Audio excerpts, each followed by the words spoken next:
Hey everybody, it's Lee Caraher, and we're doing another POV here, Double Forte, around a playbook of action that I think that most we all need to sort of take into consideration as we enter 2025. And you can go over to our website, doubleforte.com, and download it in resources. It's called The Year of Bravado.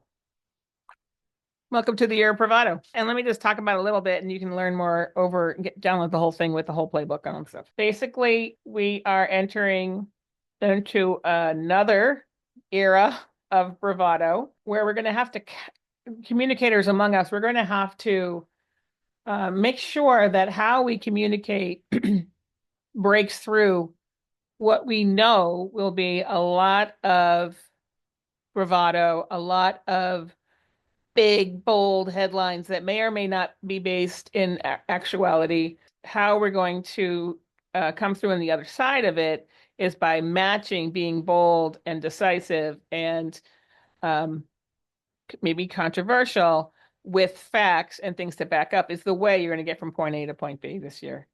Um, in a recent opinion piece in the New York Times, the news is just, quote, increasingly fragmented, experiencing convulsions driven in part by social media, cord cutting, and generative artificial intelligence.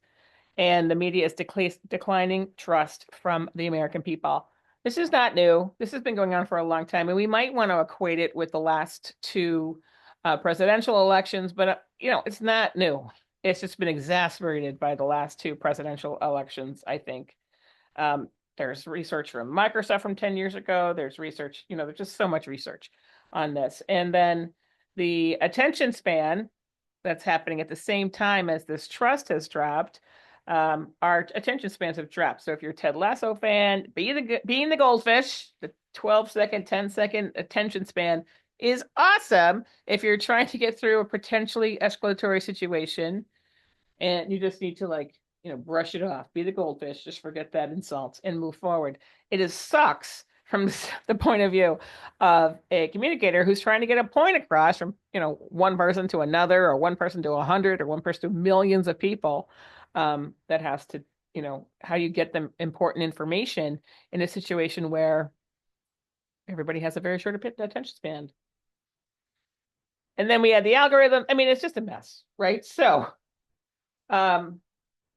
the question then is, when you combine all the trends that are happening on the drop in trust from the media, sensational headlines that may not match what's going on in the article, short videos, sensational videos, the images over the text, all that kind of stuff. We also have newsrooms that have been shrinking. So for those of us in the media relations realm, which is, again, just one part of the PR world, but a very important part, we have fewer traditional reporters to talk to who have to break through the noise around the same topics as they're talking about in a journalistic point of view in a with a short attention span. So it's just a mess. And when you combine all these trends with the fact that our just inaugurated communicator in chief is prone to provocative statements and uses social media like a weapon, and that's from people from both sides of the political divide say this, acknowledge that he is really good at using social media like a weapon, very surgical in terms of his intent. And then he's also very good at staying ahead of the 24/7 news cycle. We are just calling it the year of bravado. And how do we do this? We got to fasten our seatbelts, you got to warm up our keyboard, you got to buckle it up, because it's going to be a year where bold headlines are the ones that make it. So what do? You got to keep moving. We just have to keep moving. We're not advocating for being sensationalists. We're not advocating for spam. Always honest, transparent, value-driven communication is always the best approach. We're talking about style. How and where and when you communicate may be as, if not more, important than what you say, frankly, because the medium is the message, right? Perfection is not on the menu, right? Progress is on the menu.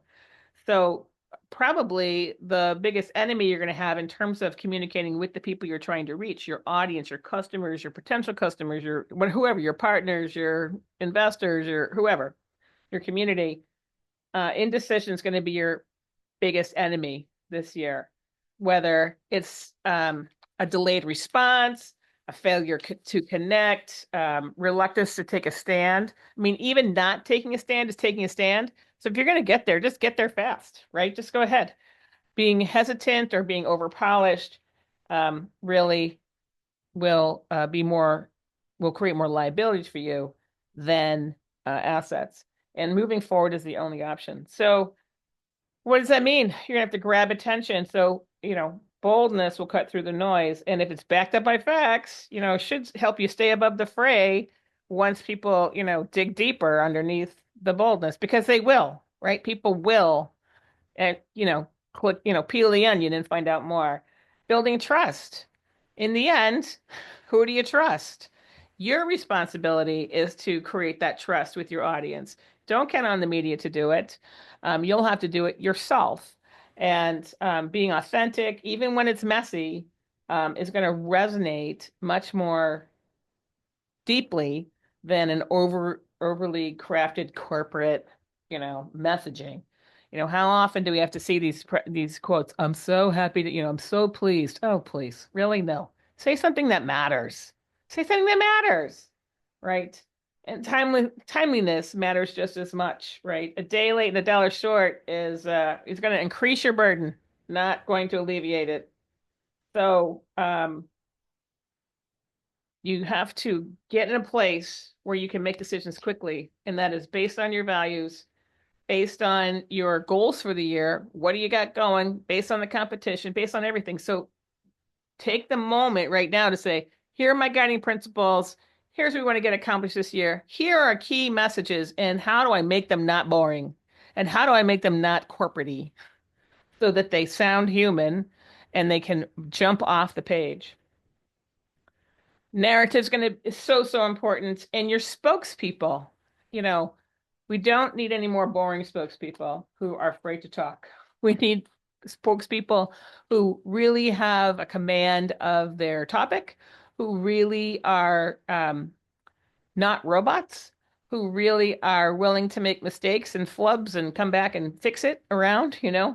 Um, and if you can have a bench, and a bench that, doesn't look all the same, even better, right? Counting on one person is not a recipe for success. You really do need a bench. And media training. Get those people media trained, people. Please. Use data to back up your claims. Speak people's language, the jargon, the acronyms, the blah, blah, blah, blah, blah, just get rid of it. Get rid of it. In situations where, acknowledging that quickly, the fastest way to end a crisis is to declare the end that is going to happen anyway. And often in crisis communication, we're like, oh my gosh, we know what's going to happen. How can we avoid it? How can we make people forget about it? People don't forget. They don't forget. If you know what has to happen, if you know the answer, just get there as fast as you can. If you have to say I'm sorry, say I'm sorry. If you have to say um uh something screwed up, say something screwed up. Don't drip, drip, drip. We're looking into it, drip, drip. You know the answer. As soon as you know the answer, declare the answer and you can move past. You can't, if you're in a crisis situation, that means you're in a negative. You can't get to a positive without going through zero. Zero is acknowledging the situation you're in. Then you can rebuild. But until you get to zero, which is to acknowledge, neutrality there, you can't get anywhere. So get there as fast as you can. The worst thing you can do in a crisis is to delay your response. Even if all the facts aren't available, acknowledge the situation and commit to an action. So I could go on. But I won't, because you can go over to our website and download the whole checklist, the playlist kind of thing, the playbook. But just I'll leave you with some questions that you should be asking yourselves. Are you moving forward? Are you avoiding analysis paralysis? Act, evaluate, iterate. Are you embracing imperfection? So it feels so hard. So hard. I know, so hard. But are you prioritizing authenticity over perfection? Um, are you making bold statements as opposed to, something like announced a new product today. We're solving the world's problem in straws. I don't know, something. Solve a problem. Don't We're announcing a da da da. Oh my gosh, right? Um, and are you connecting emotionally? No matter who you are, you could be, I don't know, big ass company who makes widgets, but you're doing something that solves a problem. Someone's got that problem. How you um talk about it in a human form as opposed to a automaton corporate speak. And are you responding in time? Those are just some questions that you want to be answering those questions correctly, meaning, yes, I am. Yes, I'm being fast. Yes, I'm being bold. Yes, I'm being clear. Yes, I'm not being corporate-y. And that's going to help you stand out in a year where we're going to see a lot of headlines. They're going to grab attention away from where we want it to be. So how do we compete? We compete by being confident, being factual, backing things up, being timely, and getting to um, being an authentic voice. All right, go on over to doubleforte.com and you can download the whole thing on our website at resources. All right, bye.